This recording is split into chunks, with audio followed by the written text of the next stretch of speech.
안녕하세요. 온라인 북클럽 책반입니다. 우리 지난 영상에서 코로나 이후의 세계에 대해 화두를 던지는 책, 오늘부터의 세계를 만나봤었죠? 그리고 어떻게 될 것인가를 예측하기보다 어떤 세상을 만들고 싶은지 생각해보자는 그런 취지의 책이라는 저의 감상평이 있었어요. 코로나 이후 제가 살고 싶은 세상이 어떤 방향으로 나아갔으면 좋겠는지 지금부터 책을 한 권씩 소개해드리면서 말씀드리도록 할게요. 오늘 소개해드릴 책은 베르너 하이젠베르크의 부분과 전체입니다.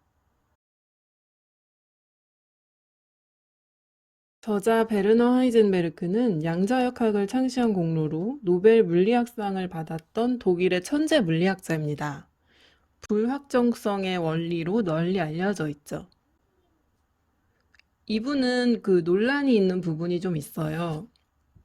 뭐냐면 2차 세계대전 때 독일의 핵무기 개발을 이끌었던 우라늄 클럽의 핵심 인물이라는 점입니다. 저도 이 책을 읽으면서 고개를 좀 갸웃거리게 됐던 부분이 바로 그 부분이긴 했거든요. 이 책에서는 이제 나름대로 자신을 대변하는 이야기들을 써놨어요.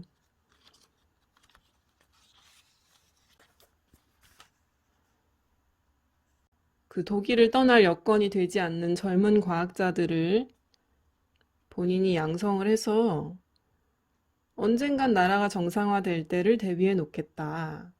이런 류의 말들도 여러 차례 반복이 되고, 또 어차피 돈이 부족해서 독일은 핵무기 개발을 할 수 없는 상황이었다. 이런 언급도 여러 번 하고 있거든요.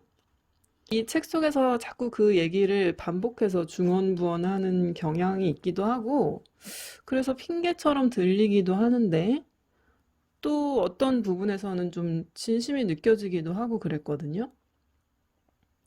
실제로도 독일은 핵무기 개발에 성공을 못했었는데 이게 일부러 안 한 것인지 아니면 못한 것인지 이건 아마 진실은 본인만이 알지 않을까 생각합니다.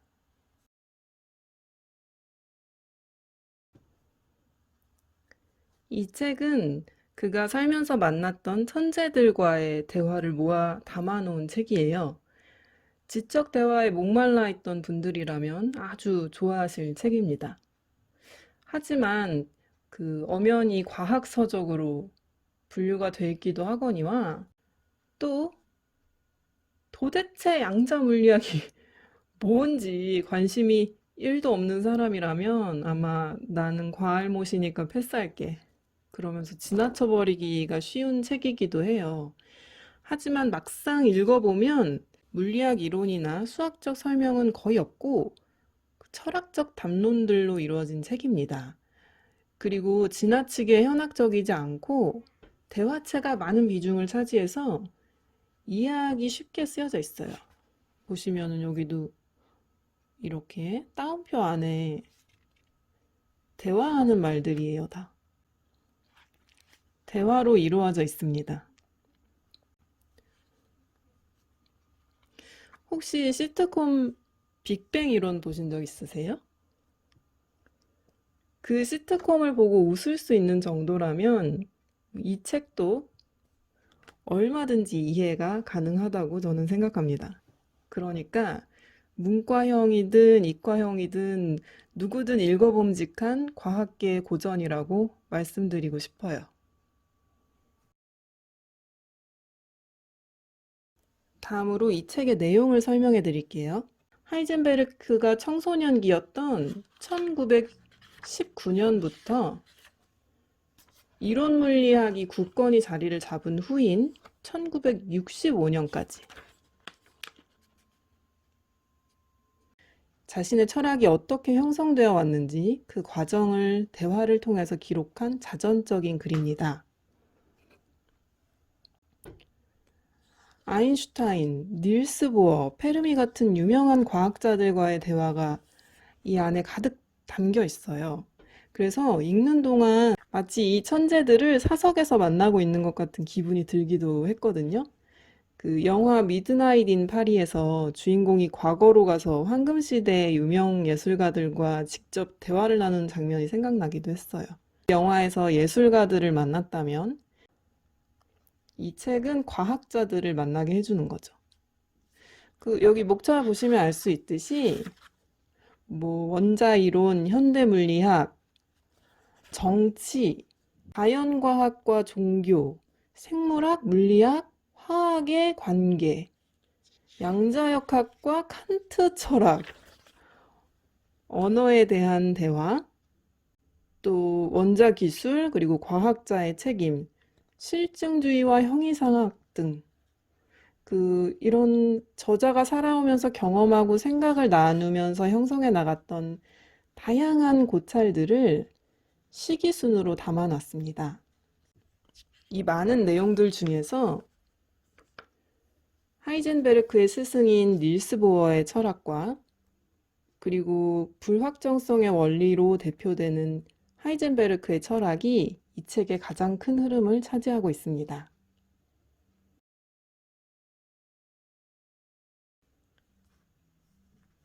이 책에서 인상 깊었던 문장들을 보여드릴게요.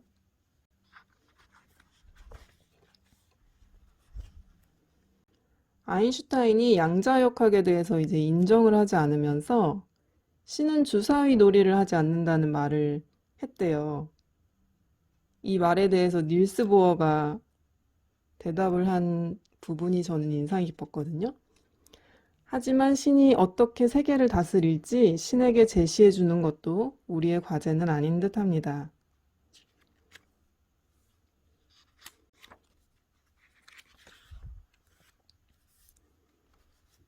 생물학과 관련하여 제기할 수 있는 질문은 두 관찰 방식 중 어느 것이 옳으냐가 아니라 자연이 이 두 가지가 어떻게 조화를 이루게끔 했느냐야.